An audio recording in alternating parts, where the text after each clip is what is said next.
Achieving a gorgeous grin from home isn't a total mystery with Bite Clear aligners. Just don't be surprised if all of your sleuthing friends start asking, "What's your secret?"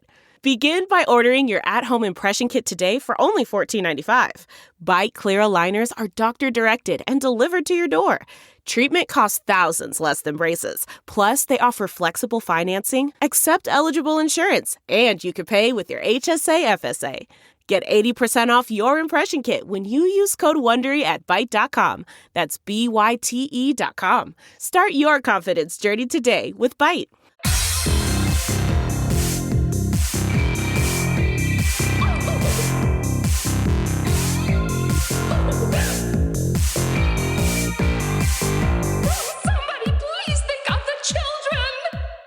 And welcome back to Scarred for Life, the podcast where we open up old wounds by looking back at the films that scared us as kids. I'm Terry. And I'm Mary Beth. In each episode, our special guest brings with them a movie that traumatized them as a child. This week, we are so excited to have director John McPhail on the show. He directed the zombie Christmas musical Anna and the Apocalypse, and his latest film, Dear David, is out on October 13th. Welcome to the show, John. Oh, we're so excited to have you. Oh, hey guys, thanks very much for having me. We're so excited to chat with you. We had Terry's not wearing a shirt from your movie or anything right now, like whatever. Oh my god, I love that shirt. not to fangirl or anything, but I am a huge fan. I know, I love it. Nice class. But okay, so you're here for Dear David. Can you kind of tell our listeners a little bit about the movie in case they're not aware of it? Yeah, hold on, I'm going to get there's a lovely synopsis. Shortly after comic book artist Adam, played by Augustus Prew, responds to internet trolls, he begins to experience sleep paralysis, which in an empty rocking chair moves in the corner of his apartment. And he chronicles the increasingly malevolent occurrences in a series of tweets. Adam begins to believe that he's being haunted by the ghost of a dead child named David. And it's based on the viral Twitter thread by BuzzFeed artist Adam Ellis. So I followed this thread like a crazy person when it came out. But same. I'm curious, John, like, did you know about it? Did you follow it when it was first happening? Like, what was your relationship to a Twitter thread? Which is such a funny question to ask. No, like, what was your relationship to this to these words on this on the internet thing? So I followed it at the time. I didn't discover it through Twitter or anything. It was like one of those clickbaits, the scariest thing on the internet. And I went, click. I'll click on you 100%. And I clicked on it every time. Exactly. And you're like, right, come on, scare me internet. But yeah, no, like it really sort of drew me in. I suffer from like some sleep psychosis myself. And I love comic books and stuff like that. So like I love his art. It was like really funny. And that kind of drew me in as well. It was like, what's this like funny in your face, sarcastic guy telling like this story? And that kind of creeped me out even more. And I was like, right, and it as I say, just kind of get hooked in. But I totally forgot all about it until like the script landed on my desk, and I was like, oh, wait a minute, I know this. I remember this. I was there, and then I pitched for it, and I was lucky enough to get it. Yeah. So what was it? That's got to be such a weird like 2023 phenomenon. I don't mean that in a bad way necessarily, that we're taking Twitter threads and making them into horror movies. Like, it is such a very 2023 thing. So like, I know you said you had the script on your desk, but so like, what was perhaps one of the bigger challenges for you in taking the subject matter and like the source material and making it into a movie? Well, like to be honest, guys, I always make films for people. It's never for me. It's never like, oh my art. It's always for an audience. It's for people to go and enjoy. And there's already an existing like fan base and like for this IP. Do you know what I mean? And they've all got their own theories of what's happened and who David was and everything else. And I'm going to just come in and ruin that. So like, I'm terrified that I'm going to like be, I'm going to upset so many people because again, I make films for people to enjoy, but so one of the things I tried to do as much as possible was try and make the apartment as close to Adam's apartment as we possibly could, the same color of the walls, and do you know how easy it would have been just to have one cat? Like, do you know how easy that, like, how much time that would have saved me? I was gonna say, like, you have to have the two cats, and the cats look very specific, and you have to just Well, the thing was is one of them only had like one of them was supposed to only have 3 legs, and I was like, I can't like go out and try and find like another cat that's going to act with this cat, and that has one like has only got 3 legs, and I was like, could we put green tape on it and CG? I was like, I'm not thinking about that. I'm not thinking about that. But and we did like a big deep dive on Adam himself. Like my costume designer Olga, she we like stalked him like all the way back through like 2016, 17 to see kind of stuff what he was wearing, like what bags he was taking to work, like things like that like that Adam So Ellis fans will get, and you would kind of just have that like air of nostalgia from it. So obviously like that's a personal problem undertaking that as I said, you want to try and sort of, as I said, sort of do. And we Adam Ellis is in the film, like like he did come on to set for a couple of days, and cool. we that's put him in the background, so that was cool. I'm always curious about directors who direct spooky ghost stories. Have you ever had an interaction with a ghost, or do you believe in ghosts? Oh, like my mum's a creepy bastard. Like, oh, she's so creepy. Like, so she lives in a graveyard. Her and my dad, like they the old gravekeepers' houses that we'd have. Like they live in a graveyard. Yeah. She always says like you don't like it's the living you need to be more worried about than the dead. I was like John Grandel from Pet Cemetery. But like that's like so like I've kind of grown up with like like a creepy mother who loves horror movies. That's how I ended up getting into horror movies, is because of my mother. And my gran as well. My gran loved like horrors as well. So I've always had that in my life. Like creepy stories. My mum always used to talk about this when I was about, 1.5, 2. We used to live in these big tenements in Denniston and Glasgow, and they're really, really old. And like cupboards are like like these big huge things at like at the end of the hallway. And I used to go in and I used to talk to this wee boy in there, and my mother would be in the living room, like like terrified, like feeding the baby, be like, "Who you talk to?" And I'm like, "Just my wee friend." Like she'd be like, "Ah." So like that's as close to a ghost story as I've got. But I've got a funny. The hotel that we shot Dear David, the hotel that we were staying in, that we were shooting Dear David, right? Claimed to be haunted, right? It's a hotel. It's in Burlington, right?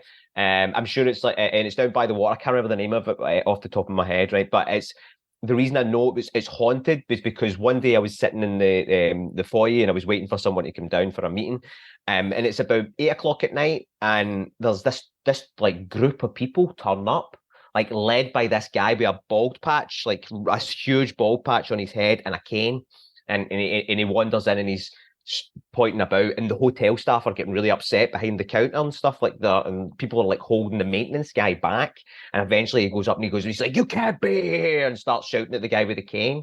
He's like I can be here. I've spoken to the manager, and I meant to say there's a wedding going on right now, right? So like like in like sort of the function rooms downstairs, there's this wedding going on, and he says like I can be here. Like I've spoken to the manager, and the maintenance guy goes, "What's the manager's name?"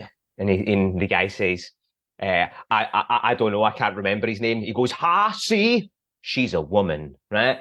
And the guy eventually like sort of shouts a couple of things and then turns and then walks out, and the maintenance guy shouts and points after him saying, "Hey, see, look, he doesn't even need to use his cane. Like, he's a fraud. He's stealing your money." And it turns out this guy does ghost tours, and like his favorite one is this hotel because apparently it's haunted, and in the basement and the stuff like that, it's really haunted. And the hotel staff do say like it happens like every now and then in one of the rooms, like the bedding and the sheets will just be like left strewn everywhere.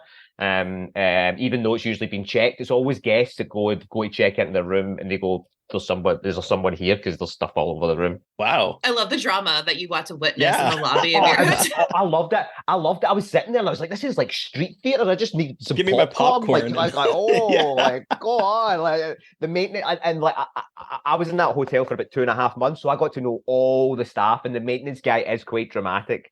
Like I love that. They had to hold him back. She's a woman. woman. See, she's a woman. I was like, oh my God, what's going to happen next? You're like, where's the camera, guys? We have a new movie on our hands. I didn't even know what was going on. It was just this group of people who were really confused and getting told they were getting ripped off. And it's a haunted tour that this guy in Burlington does, just goes around random places. Wow. He's got his own website. He's been on like loads of like spooky TV, like Ghost Hunters or something like that. Yeah. Okay. That's amazing. Wow. That's incredible. But so we start talking about you growing up watching horror because of your mom and your grandmother. So I want to hear more about like how you got into horror, and like was it always something around in your life as a kid? It sounds like. I know my mom loved Stephen King books. So like when like Stephen King movies came out, like we got all of them. Like Children in the Corn and stuff like that. It terrified me as a child, terrified me. But like other things as well, like she loved John Carpenter movies. So like the Fog was like one that I remember seeing when I was really young, and like the scene in the boat where the head falls out, like it was like not the head, like the hands fall out. Like I remember like watching that before going to school because my mum used to tape them for me on like VHS. So they'd be on the TV the night before, and she'd tape them.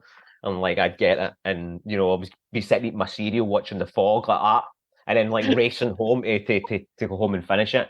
But I'm talking about like this was me as like 8, 9, because like even like I remember like on a Saturday night, my mum would pop her head round the door as you're getting ready for bed, and she's like Night of the Living Dead starting on Channel 4, and you're like, thanks, Mum. Like, so yeah, so I've always had that. I've always had like, horror movies and just kind of like whatever they liked. Like it was kind of like special for us. Like going to the cinema was always a treat. You only done that for like somebody's birthday or something, like, it was like, like you didn't go, it would be just a random weekend or anything. But we had you had like a Blockbuster card, so we were able to rent like cheap videos. And we, like a Friday night was like the best thing ever, because like you'd wait for a Friday night for my dad to come home from work, and like we'd all go around to the video shop, and you just be like, right, we get those three videos. Like there's one for like on a Friday night, one for me and my brother, one for my mum and dad, and then on the Saturday night, we have that other one, and it was like the best thing ever. And you would just rent whatever crap was there, like Wishmaster, like Hellraiser, like me and my brother, like that. So yeah. All the Freddy movies, and Nightmare on Elm Street, Surf Ninja, like Blank Surf Check, Ninja, yes. Were your parents did they let you watch whatever you wanted to as a kid, or were they a little more strict? No, like this was the thing, like I see nudity like from like all the time, because like we had British like comedy series, like the Carry On movies, where there's just like tits and ass and everything everywhere, like so like there wasn't anything really to hide, like, do you know what I mean? Like we never got anything like with any like sex scenes or anything like that. Well, we say that and we watch Terminator, like, do you know what I mean? Like, it's like I suppose no, wait, actually no. I don't think it was ever anything like to be harmful or anything. I think because it was me and my brother, and we liked it, and we were it didn't give us nightmares, and like, it wasn't torturing us, and it was an enjoyment thing. Okay, so you weren't you weren't like super easily scared because you were seeing it a lot, right? Then as a kid? No, I mean, you still get scared. Do you know what I mean? You still get, like that's the point of like a horror movie. If you were like Call of Dead desensitized, you wouldn't watch them. You'd be like, why would I watch that? That does nothing for me, like stuff did, scare us, but like it didn't scar us where you were like terrified, couldn't go to sleep, or like wet in the bed. Yeah. Right. Okay. So do you still get scared then today watching horror movies? Oh yeah. Like that's the fun of them. It's like I'm not like a roller coaster guy, but like like intense horror. Like so here we go. Exactly. Not as nauseating. Well, for the most part. That depends. It depends on the movie, but for the most part. Well, then what was the movie that scared you? Like, what was the last movie that really got under your skin then? I'm trying to think now. I was lucky enough in 2017 to see Terrified at Fantasia. The Argentinian horror movie. Yes. And, yes. So I got to see that in the cinema, and like with an audience, a horror audience as well. It was brilliant, right? And I got back to my hotel, got ready, got into my bed, everything was fine, and I turned off the light and I went, No, I can't. I can't just leave with the light. I'm had to put the light on and go to sleep. You know, these bedside light, like, no. Yep. It terrified me. So you're gonna love his new movie, When Evil Lurks, by the way. I've been so excited to see what he does It's next. even more fucked up than Terrified. Yeah. So get ready. Not to hype it up too much, but we both just saw it recently, and it's like, holy shit, he's not okay. It's awesome. I take it, going around the festival circuit just now? Yeah. We both hit Fantastic Fest. Fest. So I was actually just in Austin. Fest. I love Fantastic Fest. It's so fun. But yeah, it's really good. It's really good. So you'll love it because he really like any issues you had with Terrified, I think he fixed with like writing and stuff. So it's really cool to see his work. Anyway. I'm into it. I'm just glad he's still making weird, fucked up movies. Me too. Okay, well, let's talk about the movie you brought with you today. John, what film is your Scarred for Life pick? I brought with me today The Wicker Man. The Wicker Man! Okay, so Robin Hardy's finally, The Wicker Man. Robin Hardy, yes, I did text Terry before this, like, we were watching, it's the original one, right? Like, I watched not the bees! No. So, before we jump into our full discussion, in The Wicker Man, a Puritan police sergeant arrives in a Scottish island village in search of a missing girl who the pagan locals claim never existed. Yeah. All right. So, John, take us back. How old were you when you saw this? What about it scared you? Why is this your Scarred for Life pick? I want to hear your horror story. So, I was 9 years old. I was off school sick and I was on the couch, right? Like, my mum was going to work and she's like, I taped some movies for you last night. The first one was the original black and white Lord of the Flies, right? But the reason she set the VHS to record was because it was for the second movie, The Wicker Man. It's got a really good Scottish actor in it. You'll really like it. Right? Literally, it was like, cool, excellent, put it on, watched the fucking thing, and she come home and she was like, did you enjoy it? I was like, they bumped him. Like, they killed him, like they killed the guy, and she's like, oh, I know. I was like, the baddies won, Mum. The baddies won, and she's like, yeah, that happens sometimes. And I was like, and that's oh no, yeah, that's how I introduced it, and I loved it from there, because it was just so weird, and it was something completely different from what I've seen, and again, it blew my mind because I didn't realize that the goodies couldn't win. Did that make sense? Because of the age I was, it was like the goodies and the baddies, oh yeah. My dad took me to a football game, and the first thing I said, who's the goodies and who's the baddies? As a kid, that's what is this? That's good versus evil is that that thing we learn, that very binary way of thinking of good versus evil, and good always wins, especially in horror movies from this time period. There was a lot of I'm a Catholic, and there he is saying hymns and all that and praying to Jesus. Cool. I remember even saying, my mum, he went to heaven though, didn't he? He went to heaven because he was a good Christian in that. He was a good Christian. Because again, that is what I am brought up with, but they didn't mention anything about him going to heaven. Do you know what I mean? No, your poor little Catholic heart was like, yep. So what is happening now? This is not what I'm used to seeing in horror movies. What do you mean he got burned alive with a bunch of animals? And I was thinking about that watching it, how this movie really is so different from that time period. I know we had Night of the Living Dead has a really nihilistic ending and things like that, but here we see this, we follow him the whole time, oh yeah, he's a cop, he's gonna make it, it's gonna be great, he's religious, and then he does not, and you're interesting. Even he doesn't tempt fate, and he doesn't get into temptation, and and he's doing his best the whole way through it. And as you say, he's the hero, he's the protagonist, he's who we follow the whole way through this journey. You know what I mean? There's not one frame that he's not really in. Do you know what I mean? It's and because of it was even paganism and all that. I never I understood any of that. It was just these weird people. Do you know what I mean?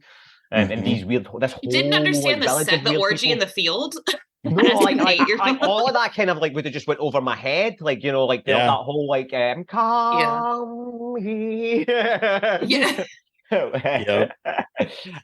All of that would have just been what is going on? What is this weird stuff? Well, I can't imagine what it'd be like seeing as you said you were 9 when you saw this. Yeah, 9. being a 9-year-old who's been raised Catholic, and this man is burning alive, and he is literally praying to his God to be kind of saved at the last minute.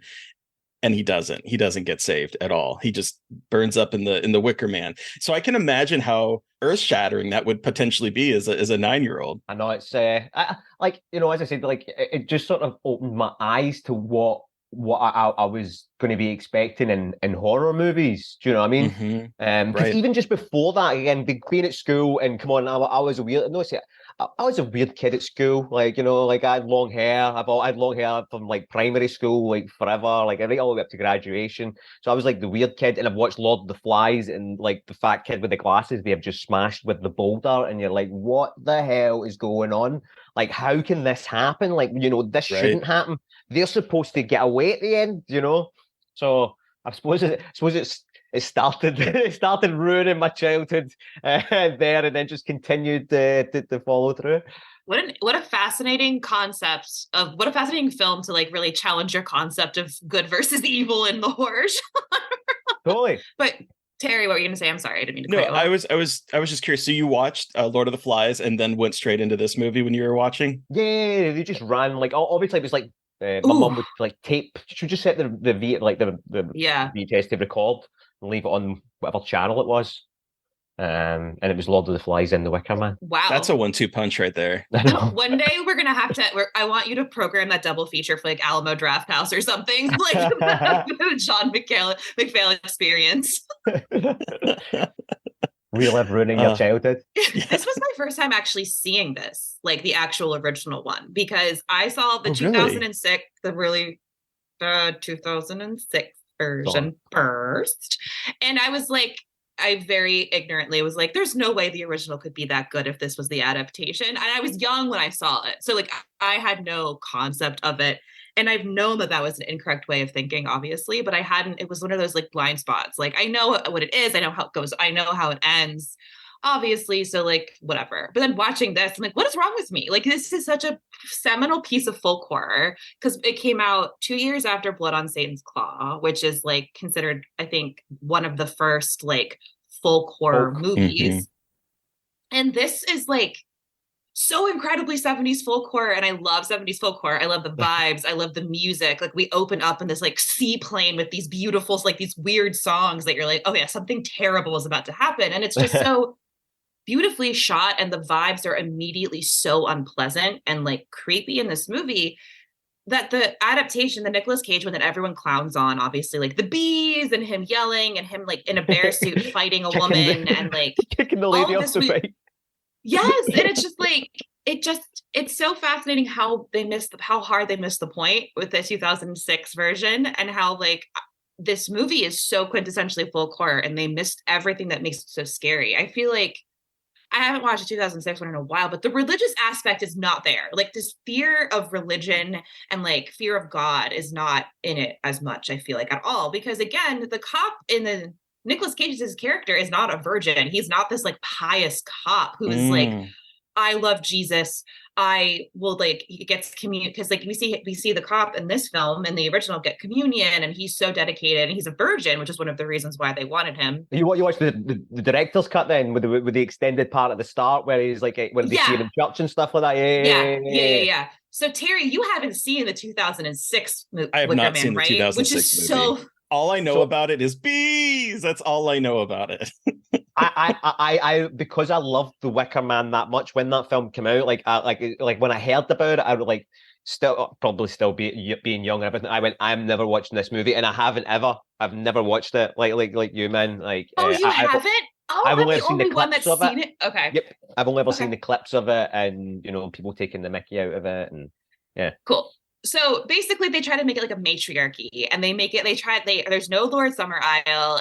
There's like they try to be like, look, we gender bent it. Look, it's progressive, but it's doesn't work at all. Like it removes all of what makes the movie so scary and makes it silly. And it's just such a bummer because this movie really is so, even though like we all know how it ends, it's still so frightening just in the vibes, like the way that we're seeing the world through his eyes of just so different and so ungodly, at least to him. It's just really incredible because most of his movies like a police procedural almost, you know. And it's just so fascinating in how I was texting Terry before. I'm like, I'm so angry about what they did to this movie. This isn't fair. I know, it's weird that like an old generation of people would have just seen that movie and went, nah, I'm never going to watch the original if it's that, this I is was that almost bad. that person. I was almost that person. And I hate that. So anyone, if you've never seen the original Wicker Man because of 2006 Wicker Man, don't do that. I promise you, it's worth watching the original. It's so different. Please, I promise. This is my PSA to everyone who hasn't seen it. I've got a little connection to the Wicker Man and Anna and the Apocalypse. Ooh. Christopher Laveau, who plays Chris, the one who's always filming things. His grandfather is Robin Hardy. And in his showreel, like at the very start, when he's in the class during Breakaway, you see like his showreel, there's a Wicker Man in it, and on fire, and that was like our little nod to his grandfather. And because like he knew how much like I loved this film, they were clearing out like his grandfather's stuff, and he got me a copy of like the original shooting script for the Wicker Man.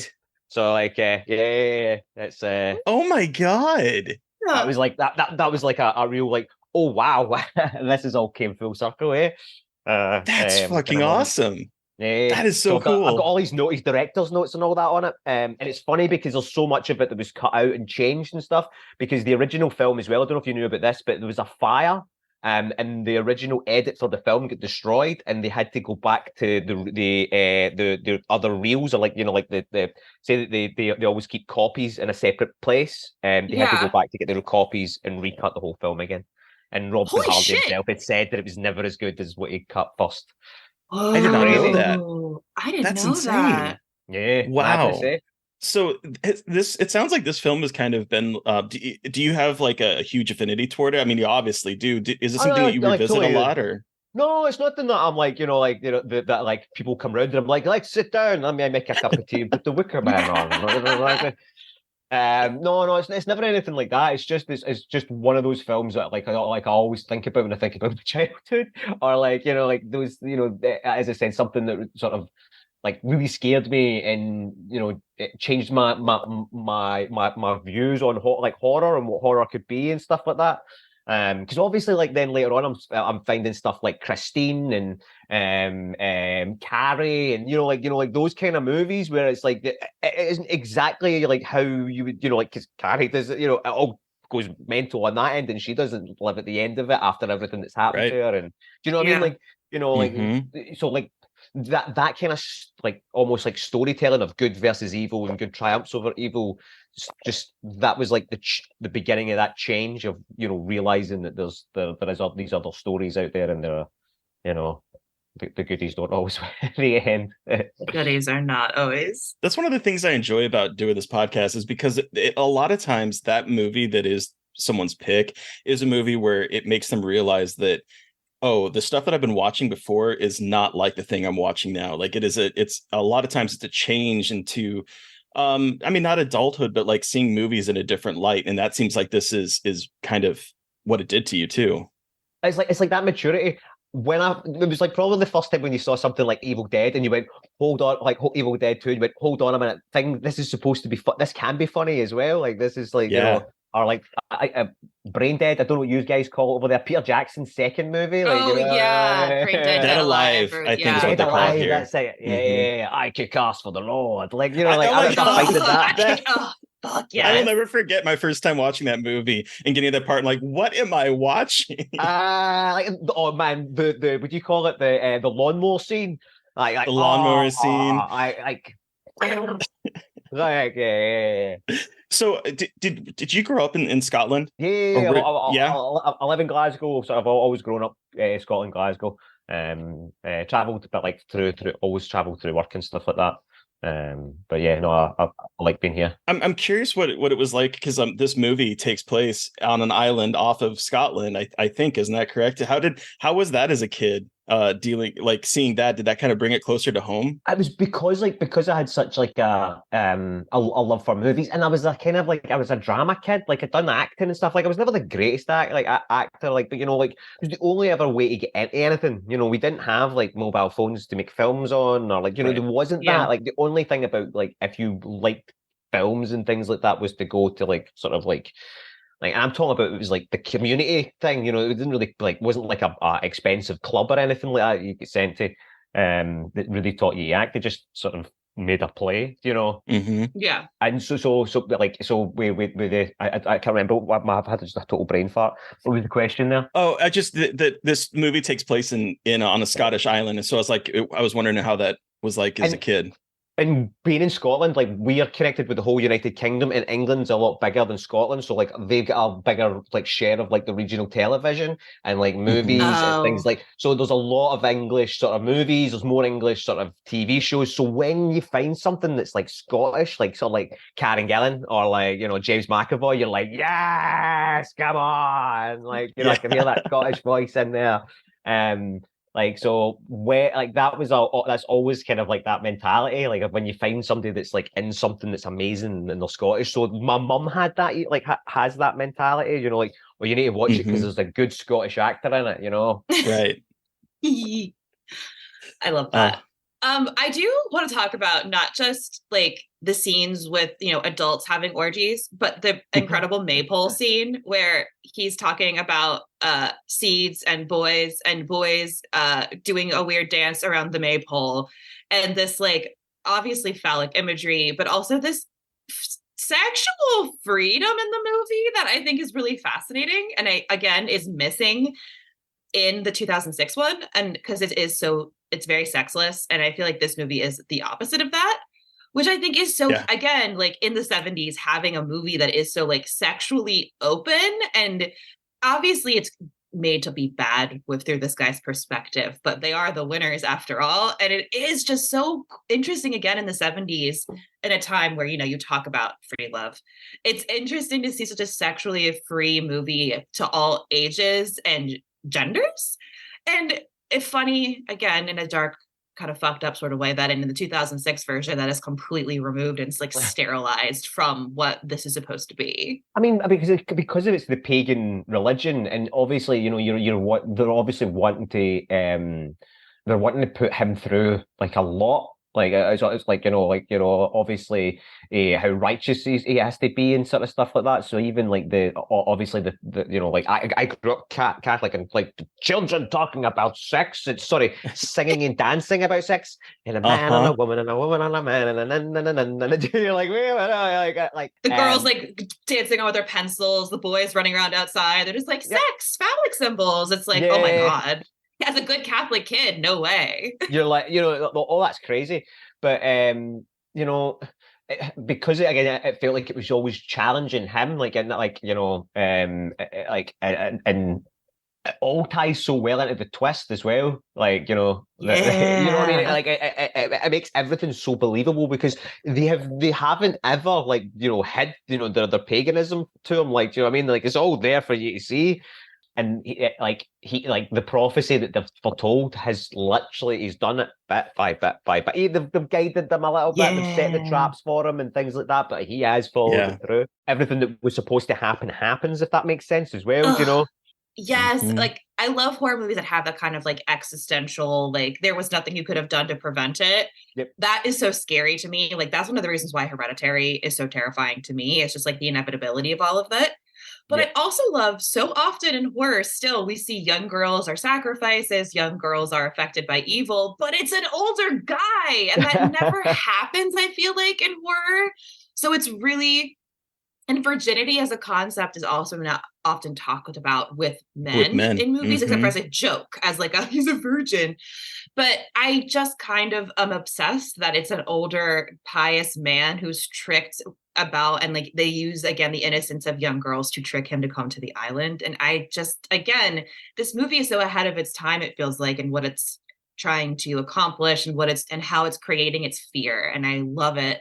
And I'm once again just saying again, I am so sad that it took me until now to see this movie because it is just so cool in what it's doing with folk horror and how it's establishing the folk horror tropes. Don't think about it like that. See the, as I say, the sort of knowledge that like that you've actually experienced that through all of this. Very like good point. That's like that, like how we get to sort of express it, and like how much you're actually like, I love this movie. Like, this is great. Yeah. Like, you know, like I finally got to see it, and I'm very excited that I finally got to experience it and appreciate it for what it is, and understand just how much folk horror as a subgenre has been shaped by this, and how I want more like this. Honestly, totally. No, I couldn't agree more. He did do like a sequel. I've never seen it because I was always terrified it was going to be really bad. It's called The Wicker Tree. I was looking at that because it's got more sci-fi in it, because I think he wrote a script. It was supposed to have a very different title, but they changed it to The Wicker Tree to make it like connect it more, but it had like super weird sci-fi fantasy like tropes or parts of it. Hold on, I was just looking at this. Yeah, friends of mine worked on it, and they all like love The Wicker Man, and they're like, don't watch it, fucking watch it. Don't. Oh no, yeah, it was initially called it was written by Anthony Schaefer, who wrote The Wicker Man. It was called The Loathsome Lambden Worm, and it was supposed to be a direct sequel of fantasy elements. Huh. Okay. Oh no, hold on. Yeah, he wrote that, and then it was a spiritual sequel from The Wicker Tree. Gotcha. Yeah. One of the things that, because we talked about how, like, Mary Beth, you mentioned the inevitability of this, but what I love on this watch, because this is only the second time I've watched it. I watched it for the first time like in 2019, according to Letterboxd, and then this would be the second time I've ever watched it. And what I loved on this watch, well, first of all, I forgot that it's basically a musical. Like, every time I've seen this, I'm like, I didn't know this was like a musical horror movie. But the other thing is that there is an inevitability to it, but at every single stopping point, they give him an out. They're like, you should stay the night, you should sleep, you should not leave your room. They try to put that severed hand in his room to make him fall asleep. They tell him, you should go, you should not be here on May Day. Every single moment along this way, they are trying to basically say, hey, this is your free will for your being here. We want you to leave. We don't want you to be involved with this. We want you to stay home. We want you to do all of this.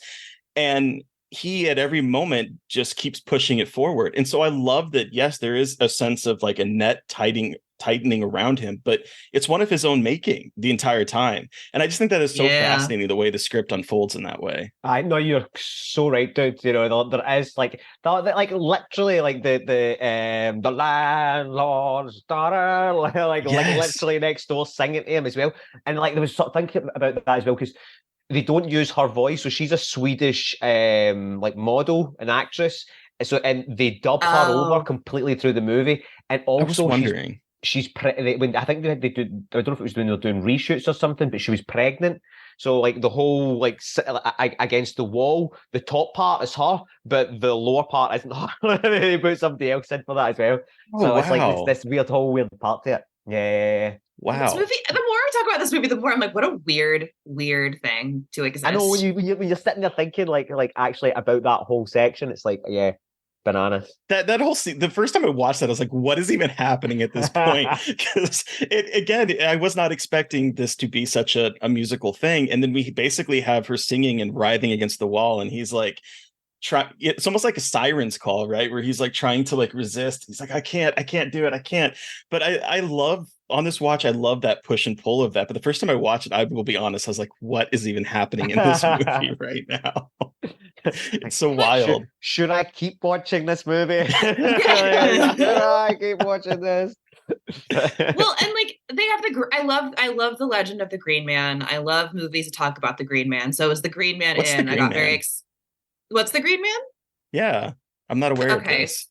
Okay, so hold on. Let me pull up some stuff to make sure I'm describing it correctly, because it's like, I did think it's funny that watching as you're doing this, that the Green Man Inn, it was giving me, I mean, obviously before, but it was giving me American Werewolf in London vibes, where they go to the pub and they walk. There's like a sign that is also, I forget what the sign is in that movie, but they walk in and everyone stops and stares at them. And I was thinking, I wonder if he pulled that from this, because this has down to the T sort of a very similar opening of going into this pub. The pub has this kind of creepy signage.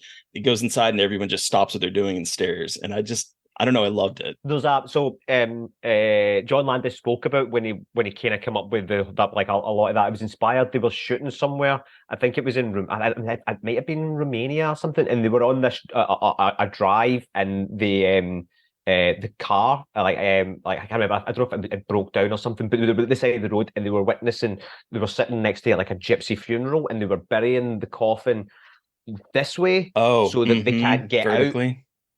And it was him. They were sort of like stuck by the roadside, like with this sort of story of like, this gypsy funeral going on, and he was like, "Oh, obviously you would bury them that way, like, because they're obviously that way they're going to get out." And because he was there with his friend and they were on the road, that's where that whole thing came from. Wow. Yeah. So the Green Man too is like this. It's a folklorish figure that you see like the foliage head in a lot of architecture in England and in the UK, and it's also like it's not super specific because I think it's been around for so long that it kind of like varies from person to person, but it's pretty often, especially in horror, seen as like a pagan symbol, a pagan. Like, have you seen Men, Terry? Terry, did you see Men? Yeah. Mm-hmm. Mm-hmm. So there's the Green Man's in that. And it's kind of like, some think he's a fertility symbol, but it's generally like the Green Man is often a very kind of like wide representation of like folk horror paganism stuff in like the UK. That's a very, very TLDR, not super like research description, but again, it's a folkloric figure that you see a lot in architecture and typically is like a pagan representation. Like people sometimes think Peter Pan or Robin Hood are Green Men, like archetypes. Sir Gawain and the Green Knight, like the Green Knight. Especially if you saw the Green Knight, the A24 movie. Yeah, like it's class. The Green Knight. That's supposed to be like a Green Man variation. So that kind of thing. It's a very kind of like basic folkloric concept that is used a lot. Okay. Cool. Huh. Just not aware of that. Yeah, it's really cool. I got really into it when I lived in England for a little bit. I was like really into the Green Man folklore, and I think the folklore in England and the UK is so interesting to me, and it's so ancient and weird, and there's just like so much history. And while I don't think there's like the Green Man is real, I just think it's so cool, like the folkloric traditions and like what it represents is just neat. So yeah. Huh. I love the visual language in this film, though. The way that it kind of plays with both the viewer and Howie, the main character. There's the moment when he's in the classroom and there's that empty desk, right? And he opens it, and what's in there is like a nail or a screw in the desk, and there's this little beetle attached to a string, and he just keeps going around in circles until he gets stuck. And I'm like, a metaphor for what's going on with this guy, right? Like he is literally going around in circles. Weird inevitability stuff. They know that the beetle's going to go in one direction, but if they would go in the other direction, he would stop, or if he didn't, keep trying to press against this, he'd be free. And that's the same thing that happens, of course, with Howie, and I love that. I know, like as you said, there's all these sort of like nods to what's going to happen, or like what they're actually doing. It's like Ari Aster does it like right at the start of what's the Midsummer? Midsummer, at the very start of Midsummer, like the very start of it, it literally shows you. He just pans across that like the artwork, and it literally shows you the whole story. Like, yeah, I love that. I also, watching this, I watching it this time because I think I watched it for the first time before Midsummer came out. So watching this after seeing Midsummer, it's like, wow, I can really see where Ari Aster was pulling from, and I can see how important this text was for a lot of folk horror, particularly European folk horror set over there across the sea from us. But it's wild to me to see. This movie takes place majority during the day. Like there's a couple night scenes, but it's bright horror for the most part, just like Midsummer is. Yep. There's not that many night scenes, No. Do you like folk horror, John? Like, is that a genre like you find yourself drawn to at all, or is it mostly not as much? No, like I like horror. Like it doesn't really matter. Like kind of like where it sits. Like I just love horror. I just love movies. Like so, it doesn't really sort of matter where something sits. Usually, someone recommends something to me, I'm like, I'll always watch it. And like my best friend, like my ideal boys' weekend is I go up to my mate's house and we sit and watch horror movies and play video games and drink milkshakes. Oh Like, yeah. like That sounds that's like incredible. that's just Wow. my happy place. So, like, because I love like really bad horror as well. Like Halloween 3 is like the best, the second best Halloween. But you know what I mean? Like, I love films Okay, even like Halloween that. 3 rules. I will hear no slander against Halloween 3. Exactly. So there you go. I mean, I've got the action figures and everything. Hell yeah. So it doesn't really matter, where it sits. It's always about the characters for me. Like if I think if and it's same with movies I pick as well. Like I want to make. It's always about the character's journey. I don't care what genre that sits in. If I love these characters and I want to tell this story and want to put these characters through this story, then I'm all for it. And yeah, it's kind of what attracts me. This might sound weird, but like the one note I took as I was watching it this time, I mean, I took plenty of notes, but one of the notes I took was how much Howie reminds me of Republican senators in the United States, particularly like I was thinking this guy is like literally Ron DeSantis because he is coming into a place where he is trying to exert his Christianity on, and these people have nothing for it. And he is continually trying to deal with matters of which he has no understanding of. And there was like this line that I think May tells him where she's literally says, "Stop interfering with things that are of no concern of yours." And I keep thinking, man, this is like politicians today trying to insert themselves in how everyone handles everything about themselves. And it just kind of made me laugh as I was watching this movie this time, because again, I think that if I saw this as a kid, I would think that he is the hero, but like as an adult now, it's so much more complicated. And I by the end of it, I am just like, yeah, you really are the fool in all of this. Like I don't know. It's weird how you can like change how you interact with the story. And I'm curious if anyone else has like a similar experience like with this and with this movie of like the right and wrong, good and evil, where like as a kid it'd be more binary. Yeah, I obviously didn't because I saw it. I think there's a lot of like like subtext and stuff that's going to always go over your head as a kid. Like that you're not really going to understand and get. And like I suppose like it's always the joy about going back and watching movies that you've watched as a kid and sort of like re-experiencing them. Sometimes it ruins them a little bit, but other times there's particularly like your favorite ones. You start to sort of almost like scratch under the surface of them and find more parts there, more parts of the story, or like other character moments or beats that you missed. Yeah. Also, we have to talk about Christopher Lee. Oh God, yeah, duh. How have we not talked about Lord Summer Isle yet? Oh my God, how could we not? Who, even though he has like a ridiculous wig, I still feel like, man, this man is very attractive. He's so hot, and apparently he thinks this is his best performance out of like all of the movies he's been in. I mean, he's really good in it. He's so good in it. He's so good. Christopher Lee is a gift to this earth, but I love that he is like Lord Summer Isle, and he has this like Lord Summer Isle 1. What a folk horror name. Incredible right? That's his name. But then the fact that he comes out in this like wig and outfit, and it's out of context, it is so silly, but like in the film it's still pretty creepy. Like again, it's silly, but there's something about it that is creepier than when you just see like a picture of him or a gif of him like running around with like this, I think he has a sickle. Yep. Mm-hmm. Yeah. And I will say I had a friend, Brother Ghoulish, friend of the show, Ryan Kinney, dressed up as Lord Summer Isle in that outfit at a Halloween party once. And it was the best costume at the entire event. Because he had the That's full like, Party City wig, like full outfit. It was so good. Oh my God. But what an iconic villain. That whole, like, see when they're singing and it's him, like right at it's like the last thing you're leaving with, and it's him. And he's like absolutely throwing his arms and getting right into like into it. And as I say, you're kind of left haunted. And if you think about when he first arrives at the island, of how different he sort of comes across, or when he first meets Lord Summer Isle, yeah, and then that that black wig and that dress, and as I say, swinging his arms and singing and just reveling in it, aye. Well, and like I said, villain, but at the same time, like when it boils down to it, he's just trying to make sure their crops keep growing. You know what I mean? Like, no, don't murder. Like, don't set a man on fire. I'm not saying that you should do that. But like, the motivations he has are like trying to help his people in a way. And it is an interesting thing of like, yeah, you shouldn't have set him on fire, but his goal was to keep them living, like thriving as a community and wanting to maintain that history, which is also really fascinating in terms of like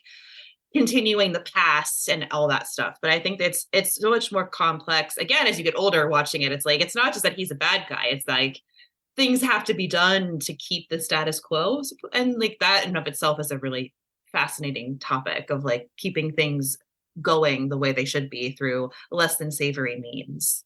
Yeah. Oh God, he's so cute. Sorry. Yes. I was looking at pictures. I'm just looking at pictures. but John, one of the things you said about when he is swinging his arms and everyone is so into the song, I love that kind of juxtaposition and dichotomy between them joyously singing while Howie is literally praying to his God to not get, burned alive. And so I love that kind of that tension that it creates of them being all joyous that he's going to save us. And he is like, I am going to be burned alive. I love that. And it's very haunting to see. No, you're right. It's like, it really does. Even watching it again, we're watching it back and I don't think I'll ever not be haunted by it. And like you were saying, Mary Beth, like about, like, is he actually a villain? I mean, like The Walking Dead, like Rick and his gang have done worse than Lord Summerisle could ever think about, and we find them as heroes. Yeah, exactly. Yeah, no, it's true though. It is really interesting. Like, yeah. Well, do we want to wrap up and give this our rating out of 5? It sounds good. Our time is nearing an end. Yeah. All right, Terry. You are up first. How many Christopher Lee wigs out of 5 do you give The Wicker Man, the original Wicker Man? Man, I'll tell you, the first time I watched this, I definitely gave it like a 3.5 or a 4 because I was like, I don't know how to think about this, but this watch just cemented how iconic this movie is, and I think being able to see it as like kind of seeing the influence it has over the folk horror and seeing how fun it is, how it's playing with our basic idea of what is good and what is evil, and going through all of that, it surprised the hell out of me how much I think this movie is a masterpiece. So for me, it's 5 Christopher Lee wigs, his glorious wigs. But what about you, Mary Beth? It's got to be a 5 for me too. I'm so glad I finally watched it. I'm so glad I finally fully understand it. Yes. This movie feels so ahead of its time. I love how naked everybody is without it being too much of a spectacle. And again, like, I think we have entered an era where we're a bit more puritanical about our cinema than I like. And between watching this and then at Fantastic Fest, seeing the Caligula, like the restored Caligula cut, I just want to see more nudity and like embracing like horniness in horror movies like this in a way that is not just for spectacle, but like in a really fascinating way. So I love what this movie does. It's a 5 for me. John, you have the final word. How many Christopher Lee wigs out of 5 do you give The Wicker Man? Oh, I'm biased. I was always going to give this 5 wigs. I figured. Wigs me out, baby. All right, we're done. Goodbye. Mic drop. Yes, that was a mic drop moment for sure. Well, thank you so much, John, for joining us to talk about The Wicker Man. Where can our listeners find you online? And the floor is yours to plug away. I'm not usually on social media. Like, I've been Twitter like a year ago. It was just getting a bit too toxic for me. I was like, nah. Yeah. That's fair. And so I'm like, if you guys want to follow me on Instagram, like I always sort of like, hearing like, what, folk in the industry, horror fans and all that are sort of like up to and what yous are sort of doing as well. So, just send us a wee friend request. I'm there at Worrying Drake. So cool. Awesome. Well, listeners, you've heard from us. We want to hear from you. What was your experience with the original Wicker Man from 1973? You can send us an email at scarredforlifepodcast@gmail.com. Or you can reach out to us on Twitter. I am at MB McAndrews. And I'm at Gaily Dreadful, and we are the same on Blue Sky as well. Yep. And don't forget to follow the podcast on Twitter at Scarred Podcast, on Instagram and Blue Sky at Scarred for Life Podcast. And please don't forget to review, rate, and subscribe. And if you want to help support us, we do have a Patreon. We sure do. Thank you to Eric Power for our artwork. Thank you to Sean Keller for our music. Thank you, everyone, for listening. Please stay safe out there. But most importantly, stay creepy. And until next time.